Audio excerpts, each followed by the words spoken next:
اس نظریاتی اساس کے امین ہیں۔ تھرو آؤٹ دا اسٹرگل وہ اس وقت مفتی امین الحسینی کے ساتھ بھی رابطے میں رہے، اور آخری وقت تک وہ اور ان کے دست راست علامہ اقبال اس ایشو کے اوپر انہوں نے ہمیں رہنمائی فراہم کی، اور یہی رہنمائی ہے جو کہ اب آج پاکستان کی خارجہ پالیسی کا اہم ستون ہے، اور پاکستان کی لیڈرشپ اس کے اوپر یکسوئی کے ساتھ عمل پیرا ہے۔ یہی وجہ ہے جناب چیئرمین کہ جب یہ کرائسس ہوتا ہے تو آپ پاکستان کا کردار دیکھیں، آپ پاکستان کی لیڈرشپ کا کردار دیکھیں۔ اس وقت پرائم منسٹر آف پاکستان وہ سعودی عرب کے دورے پر تھے۔ 27 رمضان کو اس کی شروعات ہوتی ہے اس کرائسس کی، 28 رمضان کو وہ OIC کے سیکرٹری جنرل سے ملاقات کرتے ہیں۔ دورے کا جو مشترکہ اعلانیہ ہے اس میں فلسطین کے حوالے سے مکمل یکسوئی ہم آہنگی کے ساتھ اس کے لیے آواز اٹھائی جاتی ہے۔ اس کے بعد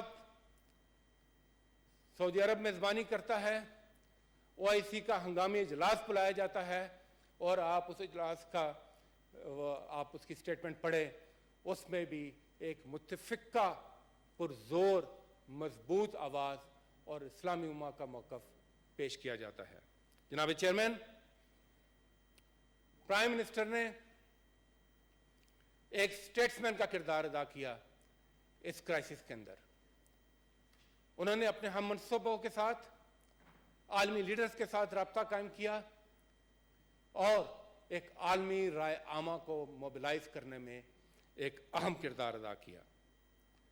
ان کی سعودی قیادت سے بھی ملاقات سے بات بھی ہوتی ہے، ان کی فلسطینی قیادت کے ساتھ بھی بات ہوتی ہے، ترکی کے ساتھ بھی بات ہوتی ہے، اور مجھے یاد ہے ترکی کے صدر طیب اردگان نے بات کرنے کے بعد کہا تھا کہ جو میرے دل میں تھا وہ پرائم منسٹر عمران خان کی زبان پر تھا۔ تو یہ امہ کو اکٹھا کرنا، یہ ایک آواز کے ساتھ اس ایشو پر آگے بڑھنا، پاکستان نے جو کردار ادا کیا بحیثیت قوم ہم سب کو اس پر اطمینان ہونا چاہیے۔ جناب چیئرمین، اس کے ساتھ ساتھ ساری حکومت اور خصوصی طور پر پاکستان کے وزیر خارجہ جناب شاہ محمود قریشی صاحب وہ بھی متحرک ہوئے۔ انہوں نے اپنے ہم منصبوں سے بات کی، اور پرائم منسٹر کی خصوصی ہدایت پر وہ ترکی تشریف لے گئے، اور وہاں پر دیگر جو وزرائے خارجہ تھے ان کے ساتھ مل کر یونائٹڈ نیشن جنرل اسمبلی پہنچے۔ اس وقت تک جو یونائٹڈ نیشن سیکورٹی کونسل کا کردار تھا وہ کوئی اتنا حوصلہ افزا نہیں تھا۔ 4 اٹیمپٹس کے باوجود وہاں سے کوئی متفقہ ریزولوشن نہیں آ سکا۔ اس ماحول میں یونائٹڈ نیشن جنرل اسمبلی کا ہنگامی اجلاس بلایا جاتا ہے، اور اس اجلاس کے اندر پاکستان کے وزیر خارجہ ایک بھرپور طریقے سے، ایک مضبوط آواز کے ساتھ پاکستانی قوم کی نمائندگی کرتے ہیں، پاکستان کا موقف پیش کرتے ہیں، اور امت مسلمہ کی بھی ترجمانی کرتے ہیں۔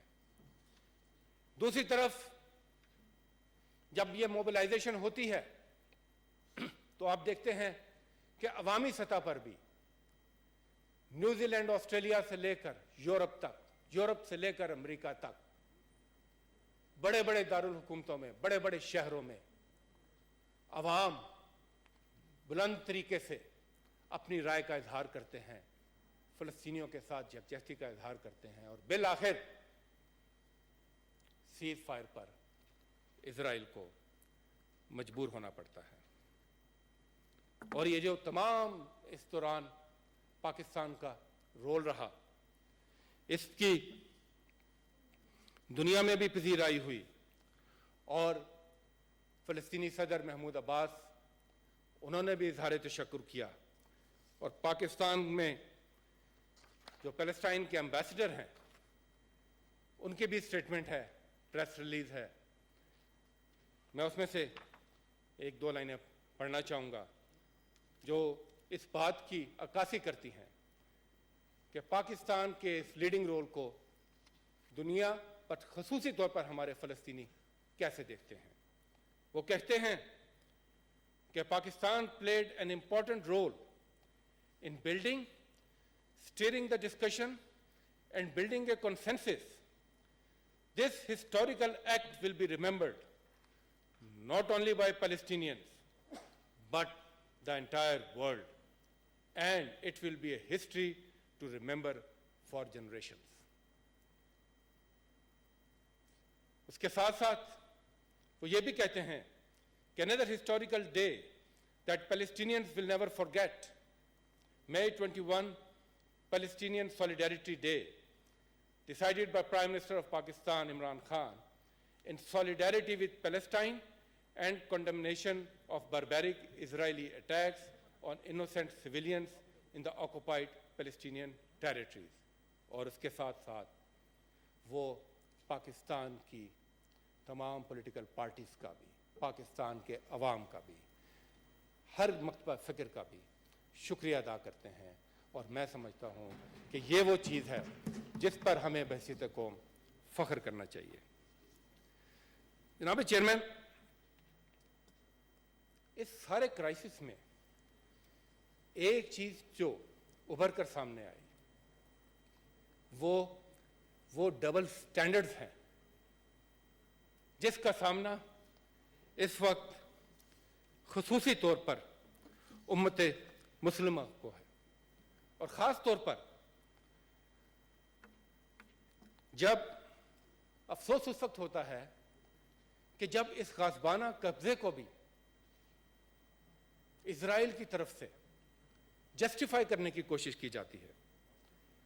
اور علامہ اقبال نے انہی ڈبل سٹینڈرڈز کی طرف اشارہ کرتے ہوئے کہا تھا، ہے خاک فلسطین پہ یہودی کا اگر حق، ہسپانیہ پر حق نہیں کیوں اہل عرب کا.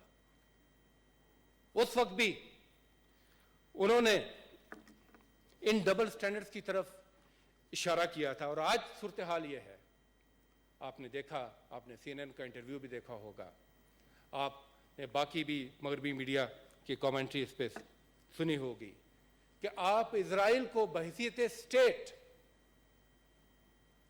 اسرائیل بحیثیت اسٹیٹ جب آپ اس کے مظالم سے پردہ اٹھاتے ہیں، جب آپ دنیا کی توجہ دلاتے ہیں ہیومن رائٹس وائلیشن کی، بین الاقوامی قوانین کی خلاف ورزی کی، تو وہاں سے کہا جاتا ہے یہ اینٹی سیمیٹک ریمارکس ہیں. اور دوسری طرف جناب چیئرمین، دنیا میں آپ مسلمانوں کے عقائد کی توہین کریں، آپ ان کے مقدس مقامات کی بے حرمتی کریں، آپ ان کی مقدس شخصیات ان کی تضحیک کریں، ناموس رسالت پر آنچ آئے، آپ مسلمانوں کے خلاف ہیٹ کرائمز کریں، آپ ڈسکریمنیٹری لاز بنائیں، اور جب آپ کو کہا جائے تو آپ کہیں یہ تو فریڈم آف ایکسپریشن ہے.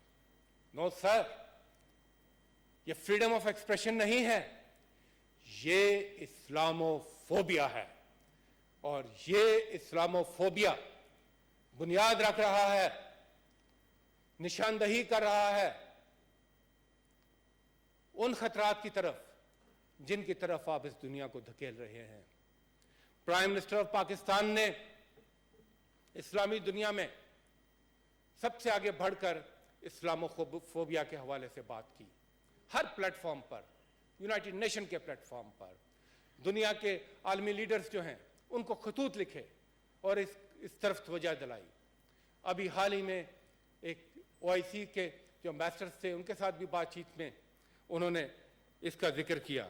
تو جناب چیئرمین، اسلامو فوبیا کے حوالے سے بھی قانون سازی دنیا کو کرنی پڑے گی. آخر میں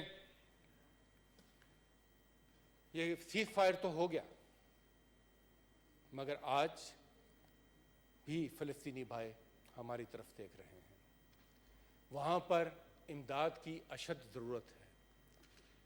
پاکستان نے طبی امداد بھجوا رہا ہے، اس کا بندوبست کیا ہے، اسی طرح اکاؤنٹس بھی ہیں جہاں پر آپ عطیات جمع کرا سکتے ہیں، مگر اس کے ساتھ ساتھ دنیا کو بھی اپنی ذمہ داری سمجھنی ہوگی۔